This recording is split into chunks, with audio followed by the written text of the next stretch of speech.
Guys, sekelas Ahok aja ditawari buka dapur MBG. Ho, lo mau gak buka dapur itu MBG? Untungnya lumayan loh. Gila, gua gak miskin-miskin amat. Dan gua juga gak sehina itu cari proyek, cari cuan. Gila men. Ini yang nawari jelas bukan orang kaleng-kaleng juga. Sekelas Ahok loh, yang sudah kaya raya aja, ditawari buat dapet cuan. Ahok itu adalah mantan komut Pertamina itu. Duit gak kurang-kurang dia. Tapi dia masih bagus, otaknya masih jalan. Karena apa? Tidak mau ngambil cuan, ngambil untung dari proyek rakyat kecil, rakyat miskin. Sebenarnya bukan gratis, itu hak rakyat. Itu penghinaan jika ngomong gratis itu. Ngawur itu. Tapi ya udah guys. Tapi itulah Indonesia. Dimanapun ada hal cuan untuk kolusi, korupsi, nepotisme, di situ disebut proyek. Dan namanya proyek yang ngambil dana APBN itu selalu ada korupsi. Terbukti yang 15.000 dana MBG per siswa, ternyata sampai di siswa hanya sekitar 6.000, 7.000-an. Gila ini. Ini yang maling terang-terangan. Korupsi yang tersistematis. Heran gua, hal kayak gini bisa terjadi di Indonesia. Ini memang sudah jahiliyah deh. Tapi ya udah guys, sakarepe dah. Sing penting kerja sing bener. Lek sing Islam ya salat. Punya orang tua ya berbakti pada bapak ibu. Ya wes ngono wae. Salam akal sehat. Ratusan orang berbaju serba putih turun ke jalan di kawasan Monas, Jakarta Pusat justru untuk meminta program makan bergizi gratis tetap dilanjutkan. Karena mereka merasa MBG ini bermanfaat buat gizi anak-anak sampai lansia dan membuka banyak lapangan pekerjaan di Indonesia. Sekaligus mendesak Presiden Prabowo Subianto untuk mengusut tuntas dan menindak tegas para koruptornya. Dan yang bikin ini makin menarik adalah aksi mereka tuh bertepatan teman-teman dengan kelompok lain dari Aliansi Perempuan Indonesia yang justru menuntut MBG dihentikan total, lengkap dengan baju merah muda dan daster sambil memukul-mukul panci. Tunggu, jadi di hari yang sama ada dua kelompok rakyat yang tuntutannya soal MBG malah saling bertolak belakang. Bener banget, yang baju putih bilang MBG ini periuk nasi mereka karena jutaan lapangan kerja katanya lahir dari program ini. Sementara Aliansi Perempuan yang bawa panci tadi menilai MBG itu cuma proyek politik yang bermasalah tata kelolanya. Apalagi Kejaksaan Agung baru aja menahan ex Kepala Badan Gizi Nasional Dadan Hindayana sebagai tersangka korupsi dengan anggaran yang disasar tembus 258 triliun rupiah di 2026. Berarti kedua kubu ini sebenarnya sama-sama nyenggol korupsinya ya, cuma kesimpulannya beda. Bener banget Rin, satu kubu bilang perbaiki tata kelolanya nih, jangan dihentikan. Kubu yang lain bilang stop dulu, evaluasi total aja. Dan di tengah dua barisan yang sama-sama atas nama rakyat itu, yang lagi diadili di Gedung Bundar tetap orang yang sama.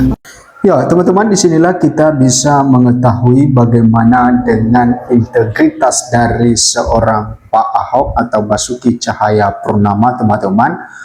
Walaupun dia ditawarin dengan keuntungan yang sangat besar dalam pengelolaan dapur MBG itu, maka dia tidak melakukan hal yang demikian. Kenapa dia tidak ikut di dalam hal itu? Karena dia sudah tahu bahwa ini bukan untuk menolong rakyat, tetapi karena di sini ada celah korupsi yang tentu yang membuat integritasnya menjadi rusak.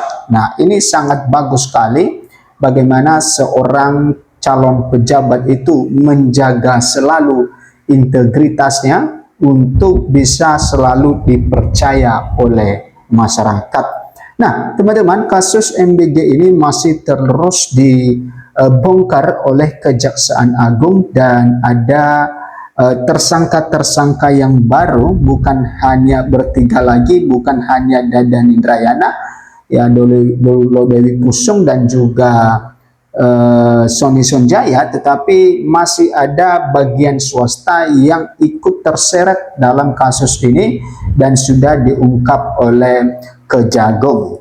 Oke, kita lihat 6 tersangka, ya di sini dikatakan 6 tersangka kasus korupsi tata kelola MBG terbaru Ketua Yayasan IFSR. Nah, teman-teman, dengan adanya sudah terbukti korupsi dalam pengelolaan MBG ini, maka harusnya pemerintah melakukan evaluasi menyeluruh, baik itu dalam pengadaan barang, baik itu cara penyaluran MBG, dan makanya mahasiswa itu sering turun ke jalan. Dan salah satu yang setiap mahasiswa turun ke jalan, salah satu yang menjadi tuntutan mereka supaya ya MBG ini dievaluasi, bahkan mereka meminta supaya diberhentikan karena sudah benar-benar terjadi tindakan korupsi. Bukan dilakukan oleh dapur-dapur dan lain sebagainya, tetapi langsung dimulai dari kepalanya BGN, yaitu Dadan Hendrayana. Sehingga ketika kepala itu sudah busuk, maka tentu yang di bawahnya dipastikan lebih busuk lagi. Nah, untuk hal itu, maka Pak Ahok pernah memberikan saran kepada pemerintah supaya mengikuti caranya ketika dia di DKI Jakarta pada saat itu, ya, dengan memakai voucher atau uangnya dikirim ke rekening orang tua siswa, sehingga tidak ada pengadaan itu karena segala bahan dapur itu diurusi oleh orang tua. Yang memasak itu adalah orang tua sendiri, dan tentu orang tua pasti memberikan gizi bagi anak-anaknya. Bahkan ketika orang tua itu pun misalnya maksudnya tidak cukup dengan yang ditransfer ke rekeningnya, maka pasti orang tua itu akan menambah sesuai dengan kebutuhan anaknya, dan dia masak sesuai dengan selera anaknya. Dan ini sering sekali disampaikan oleh Pak Ahok di berbagai media sosial, teman-teman, di podcast, dan banyak juga masyarakat yang setuju dengan pendapat Pak Ahok ini karena lebih simpel, tidak ada celah korupsi dan lain sebagainya. Oke, di sini dikatakan, teman-teman, Kejaksaan Agung telah menetapkan tersangka baru dalam kasus dugaan korupsi tata kelola makan bergizi gratis MBG. Kini sudah ada 6 tersangka dalam kasus tersebut, dengan ketua sebuah yayasan menjadi tersangka terbaru. Nah, sudah 6 tersangka, teman-teman, dan yang terakhir ini adalah ketua yayasan menjadi tersangka baru. Nah, Ketua Yayasan Indonesia Food Security Review atau IFSR, yaitu Glory Harimas Sihombing, telah ditetapkan menjadi tersangka dalam kasus tersebut. Nah, ternyata Glory Harimas Sihombing ini sebagai ketua yayasan yang telah ditetapkan oleh Kejaksaan sebagai pelaku tindakan korupsi dalam pengelolaan makan bergizi gratis yang merupakan program unggulan dari Pak Prabowo Subianto dan Gibran Rakabuming Raka. Nah, sementara itu 5 orang lainnya adalah, ini 5 orang lainnya selain dari ketua yayasan tadi, teman-teman, mantan kepala BGN yaitu Dadan Hendrayana, kemudian mantan wakil kepala BGN yaitu Somi Sonjaya. Nah, Somi Sonjaya ini, teman-teman, yang mengajukan diri sebagai JC, ya, Justice Collaborator, untuk mengungkap seluruh korupsi di program makan bergizi gratis. Tapi kita tidak tahu apakah memang Kejaksaan sudah sah atau resmi menerima status Sony Sonjaya ini sebagai JC, teman-teman. Nah, kemudian mantan wakil kepala BGN yaitu Lodewi Pusung, kemudian ada pula Asep Yusuf Somantri AYS, ya, selaku orang dekat Sony, ya, serta komisaris PT Yasa Arta Trimanunggal atau PT YAT selaku penyedia motor listrik BGN Andri Mulyono AM. Nah, Glory diperiksa sebagai saksi pada hari ini, namun setelah penyidik menemukan kecukupan alat bukti, Glory ikut ditetapkan sebagai tersangka. Nah, teman-teman, ternyata dalam penyedia motor listrik BGN ini yaitu Trimanunggal, ya PT Yata Arta, ya, Trimanunggal. Nah, Coba perhatikan ini teman-teman ya. Setelah melakukan pemeriksaan terhadap saksi saudara GHS dan berdasarkan dua alat bukti yang ada, maka tim penyidik menetapkan saudara GHS selaku pihak swasta sebagai tersangka dalam perkara yang dimaksud, kata Dirdik Jampitsus Kejagung Syarif Sulaiman nadi kepada wartawan. Teman-teman, Glory Harimas Sihombing pun langsung ditahan selama 20 hari ke depan. Ya, ditahan di rutan Salemba.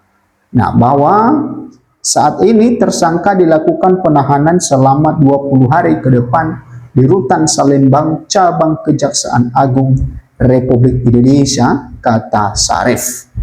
Kemudian Syarif juga mengatakan bahwa Glory disangkakan dengan pasal 12 huruf A, kemudian huruf B dan huruf E Undang-Undang Tipikor serta pasal 20 huruf A Undang-Undang Nomor 1 Tahun 2023 tentang KUHP. Nah, apa itu peran Glory? Ya, bagaimana peran Glory sampai dia ditetapkan sebagai tersangka, teman-teman? Syarif menjelaskan Glory Harimas Sihombing KS diminta oleh Dadan untuk mencari mitra dalam rangka pelaksanaan program makan bergizi gratis. Nah, Dadan Indrayana ini selaku ketua BKN meminta Glory untuk mencari mitra dalam rangka pelaksanaan program makan bergizi gratis. Nah, setelah yayasan milik KHS yaitu Yayasan Indonesia Food Security Reform memperoleh titik dapur SPPG yang menjual titik dapur tersebut kepada pihak lain. Nah, ternyata Glory ini yang menjual titik dapur kepada pihak lain. Nah, nanti dikabarkan baru dia akan menyetorkan duit ke Dadan Indrayana. Nah, itu teman-teman tentang perjalanan dan permainan dalam tata kelola makan bergizi gratis ini. Dan dengan hal seperti ini, dengan dipilihnya kepala BGN yang baru, maka kita mengharapkan kepada Pak Prabowo supaya benar-benar ya mengubah cara dalam pengelolaan BGN ini, jangan sampai seperti cara yang lama, karena kalau yang cara yang lama sudah terbukti ya pasti ada celah korupsi di sana. Nah, silakan memberikan komentar Anda teman-teman, sampai jumpa di video berikutnya.